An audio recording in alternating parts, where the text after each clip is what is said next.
So yeah, with us heading into what can be called as the most hyped season in literally a decade, let's see what are the exciting plot lines and stories that we can look forward to in the 2025 season. Title battle.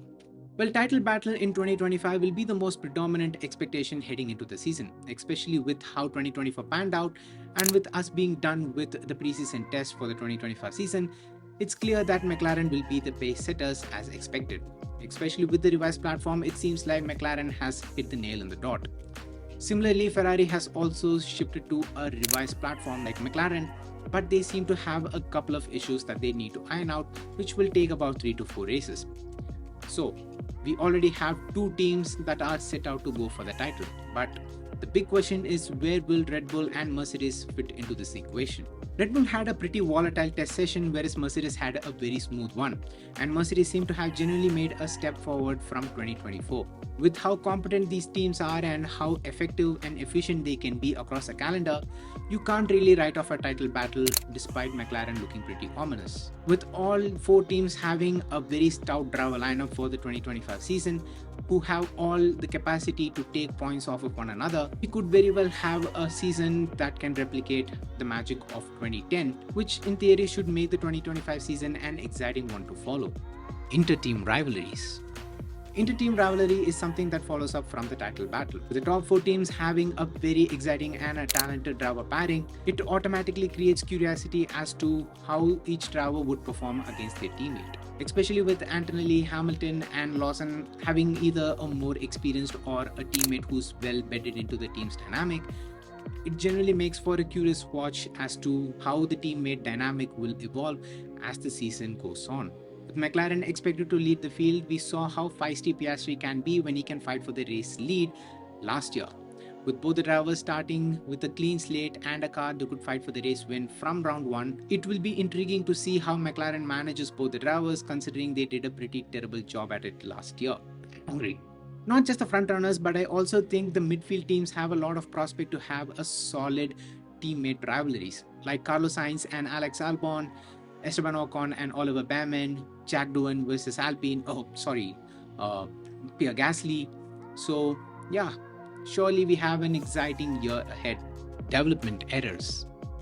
Development errors are something that can't be ignored, because if there's one thing that we have learned from this regulation time and time again is that this regulation provides a very narrow platform for the teams to play with, and every team has fumbled at some point in the last 3 years. Last year showed Red Bull, who we never expected to face any difficulty in this regulation, finishing the championship in P3.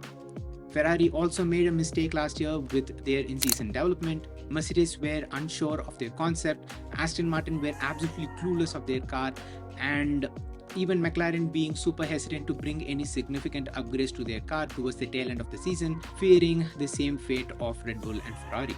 As this is the final year of the regulation, the results after the first 8 races will determine which team will take the development of their 2025 Challenger seriously and which team will prioritize the development of their 2026 car. So expect a very interesting development war this season, and also expect for some teams to fumble their upgrades. Rookie performance. Rookie's performance in 2025 is pretty significant, as I made a separate video talking about how it could impact and influence things on a larger scale. So if you haven't watched that video yet, I'll make sure to put a link down in the description. But coming back to the topic, I feel like just following how these rookies would perform in their new full-time duty in Formula 1 will be an interesting plotline to follow, to see how they start the season, how they evolve, and how they end the season in relative to their experienced teammates. In-season development.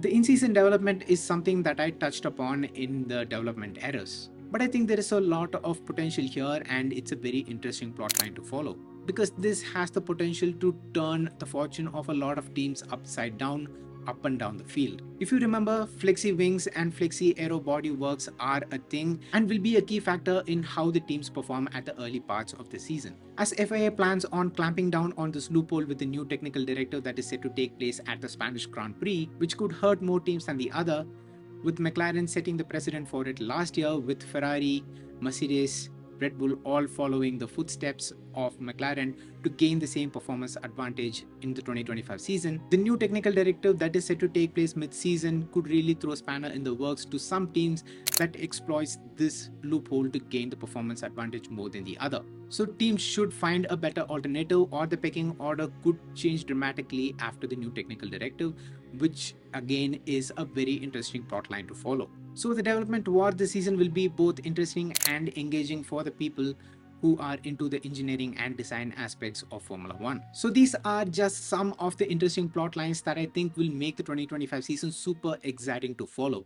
And if I have missed any, make sure to put it down in the comments. I'll be curious to know what's your take on it. With that being said, if you enjoyed watching this video, make sure to the like button and subscribe to follow me if you haven't already. And I'll see you in the next video. Until then, peace.